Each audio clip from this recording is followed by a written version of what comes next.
Hey there everybody, it's Wayne D. Welcome to the website, wayned.com.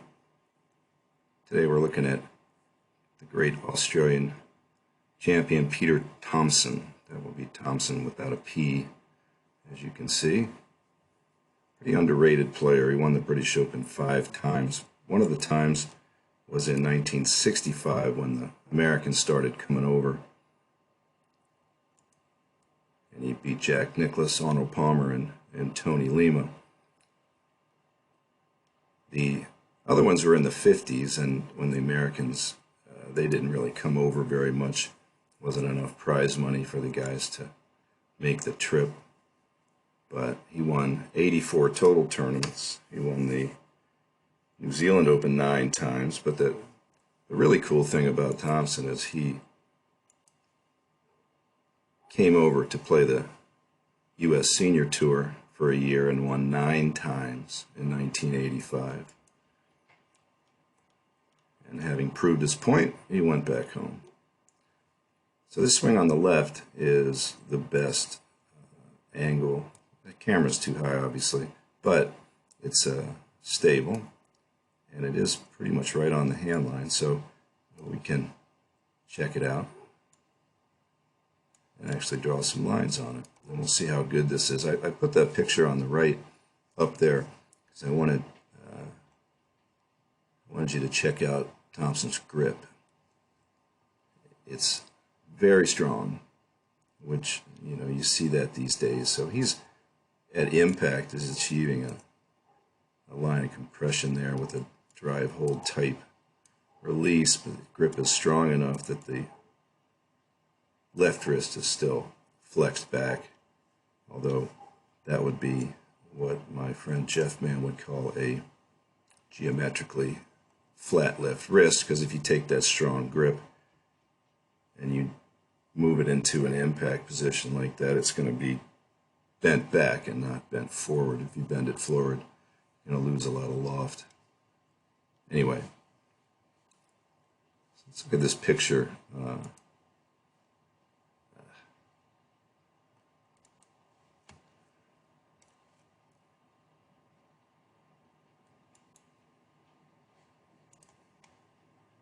always do that. All right, so let's draw these lines one more time here.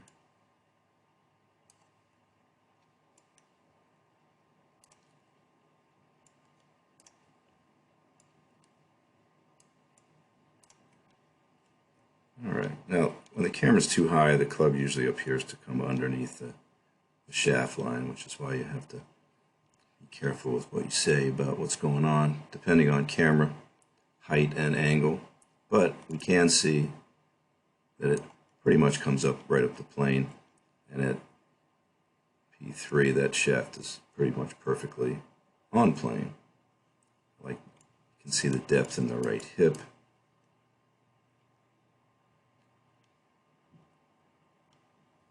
Doesn't come into the ground very much in the backswing. He's just going to turn it up, lay it off just a hair. So with that strong grip, when he flattens his wrist a little bit here, that motion will lay the club back, flatten it.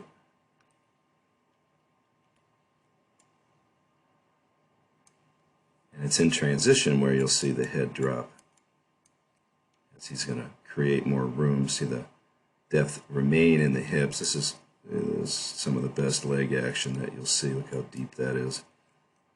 Keeps his head out over the ball very nicely. And then that club comes down pretty close to his original plane there. It is a hallmark of great ball strikers, that right arm bent into and past impact, straightening to the left. There you see the left release over here. So pretty classic move. Very disciplined on the feet. You can just see it's just snappy, but it's not jumping at it. All right, so got some very cool angles. to watch. Let's watch a couple of these different angles. Really enjoy watching the footwork here.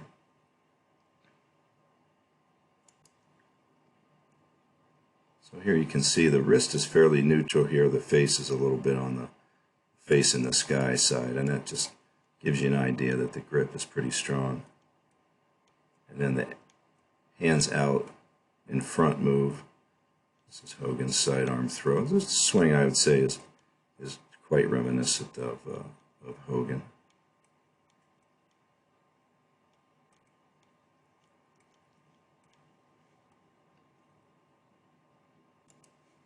So here's one where you can really see the grip. So take a look at that right hand. Now, if you put your right hand like that, where the so-called V is underneath that forearm pointing, I mean the average, and this again, bad camera angle, but if you pulled the camera over to where it was in front of the ball, you'd still see that right hand is way strong there. So a couple other things to mention here. We see a definite rocking to the right in the backswing. And then in transition, that right leg is going to reverse direction but stay back. And you can tell by the footwork how deep that hip is, because that right foot is going to bend in this way.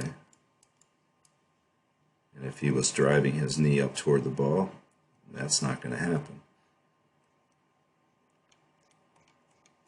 So once that gets the hips to move a little bit to the right in the backswing with a little head movement, so he's loading definitely to the right, and he's going to start right about P3 to start moving back to the left and catching that backswing.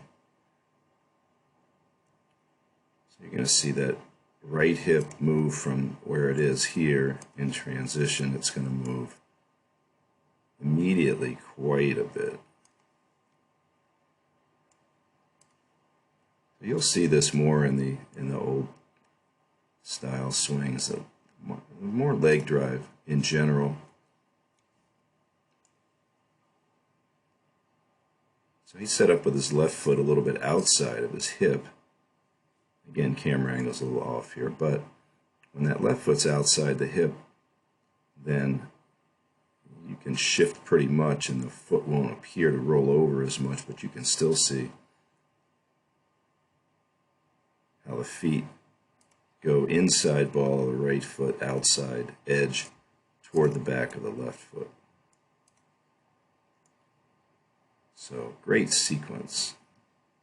It's got plenty of lateral movement. The head stays still. Really nice look there. So here's a picture from another angle. This will give us an idea of, with an iron shot, how we had that club pointing well to the left and then right back at it.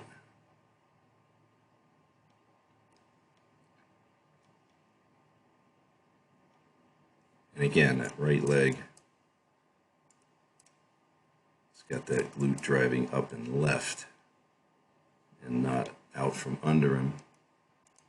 A couple of pictures from the rear view, which we don't get to see much. So you will see that transition move is going to be a forward pelvic move with the left leg still kicking in a little bit. So we know we're starting the downswing from shifting the hip motion from clockwise to counterclockwise. Now this will give you a good idea of the ankle movement. Watch the bending down here and here. I think supple ankles are very important in the swing. I see a lot of players who lock up that left ankle and never finish their swing. And I also see a lot of players who, when they transition, they lift the heel more due to the fact that they're driving their right leg up under them. This is very instructive here. Here's There's one from the front.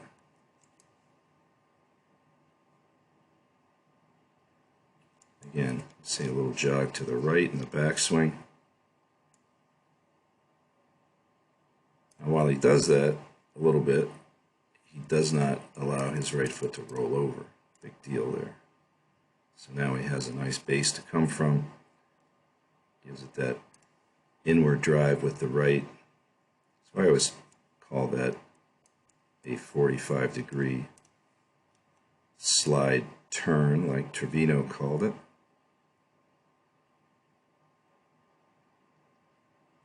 Somebody made a comment on, I think it was on YouTube, said Trevino also called it the hula shift. So that's another good one there. So if you think of a hula motion, it would be a circular motion back this way, along with the lateral shift.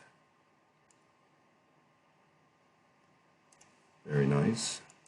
And a couple more swings here.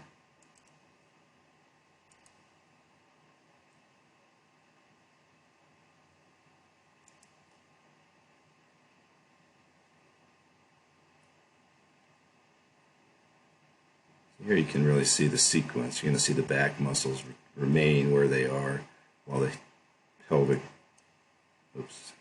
pelvis begins to rotate back over this way. So you'll see this guy and this guy are going to stay put. And that's the essence of sequence. We're going to start with the pelvic movement against the brace of the right foot, and we want to leave the hands right where they are. And in that case, that shaft really is pretty much guaranteed to flatten a little bit because the rotation in here is going to take that left shoulder and move it around right away. Very nice. Another one.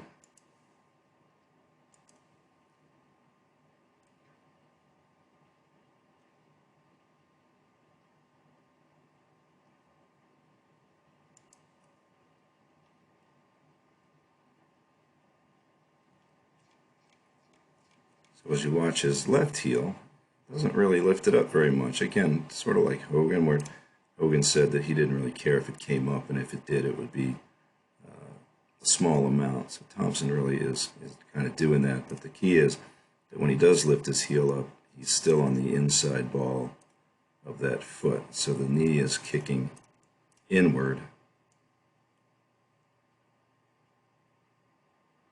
And then he can remove it back over here quickly. Nice.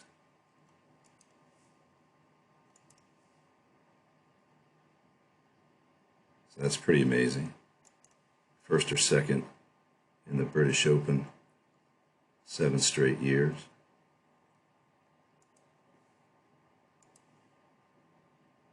There's a better, there's one at full speed. You get so many of these swings are in slow motion. It's really nice to see one where you can see how he could crack it out there.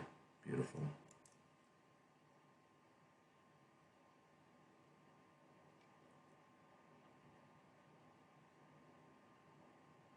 So that's a really good example of, anybody's going to tell you that the downswing is started with the left knee or the left hip.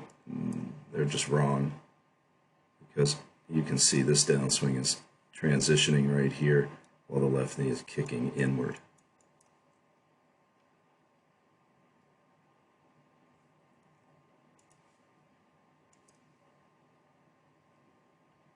Another nice full motion swing here.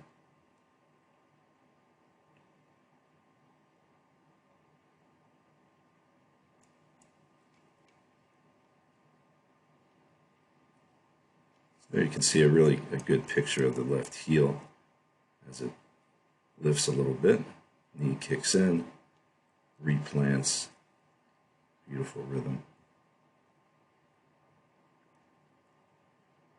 And that's about it. So hats off to Peter Thomson, great career, and we'll miss him.